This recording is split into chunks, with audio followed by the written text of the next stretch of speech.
स्वतंत्रता का अधिकार किसी व्यक्ति को अपने विचारों, कार्यों और निर्णयों में स्वायत्तता प्रदान करता है। यह अधिकार जहां एक ओर समाज में व्यक्तिगत विकास और सृजनात्मकता को बढ़ावा देता है, वहीं दूसरी ओर इसका अनुचित या अतिप्रयोग सामाजिक समस्याओं का कारण बन सकता है। इसे हम दैनिक जीवन के कुछ उदाहरणों से बेहतर समझ सकते हैं।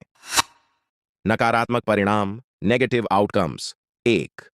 अनुशासनहीनता और सामाजिक अव्यवस्था। उदाहरण: यदि सड़कों पर हर किसी को ड्राइविंग के नियमों का पालन करने से स्वतंत्रता मिल जाए, तो ट्रैफिक व्यवस्था में भारी अव्यवस्था और दुर्घटनाएं हो सकती हैं। नतीजा: स्वतंत्रता का अतिप्रयोग समाज में अव्यवस्था और अराजकता पैदा कर सकता है, जिससे व्यक्तिगत और सामूहिक सुरक्षा को खतरा हो सकता है। 2. दूसरों की स्वतंत्रता का उल्लंघन। उदाहरण: यदि कोई व्यक्ति अपने पड़ोस में बहुत जोर से संगीत बजाने की स्वतंत्रता का उपयोग करता है, तो यह उसके पड़ोसियों की शांति और आराम में बाधा डाल सकता है। नतीजा: स्वतंत्रता का अनुचित प्रयोग दूसरों की स्वतंत्रता और अधिकारों का हनन कर सकता है, जिससे संघर्ष और असंतोष पैदा हो सकता है। 3. स्वार्थ और सामाजिक उत्तरदायित्व की कमी। उदाहरण: एक व्यक्ति जिसे व्यापार में पूरी स्वतंत्रता दी जाती है, वह पर्यावरण नियमों की अनदेखी कर सकता है और अपने मुनाफे को बढ़ाने के लिए हानिकारक गतिविधियों में शामिल हो सकता है। नतीजा: जब लोग अपनी स्वतंत्रता का इस्तेमाल केवल अपने व्यक्तिगत लाभ के लिए करते हैं और समाज के प्रति अपनी जिम्मेदारियों को नजरअंदाज करते हैं, तो इससे पर्यावरणीय, सामाजिक और आर्थिक समस्याएं उत्पन्न होती हैं। सकारात्मक परिणाम, पॉजिटिव आउटकम्स। 1. व्यक्तिगत विकास और आत्मनिर्भरता। उदाहरण: एक छात्र जिसे अपने करियर के क्षेत्र का चुनाव करने की स्वतंत्रता है, वह अपनी रुचियों और क्षमताओं के आधार पर पढ़ाई कर सकता है। इससे वह आत्मनिर्भर और सफल व्यक्ति बन सकता है।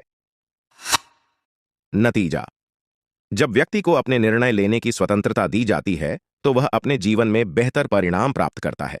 यह समाज में नए विचारों, आविष्कारों और प्रगति को जन्म देता है। 2. रचनात्मकता और नवाचार। उदाहरण: यदि किसी कलाकार को अपनी कला को अभिव्यक्त करने की पूर्ण स्वतंत्रता दी जाती है, तो वह अपने विचारों को पूरी सृजनात्मकता के साथ प्रस्तुत कर सकता है।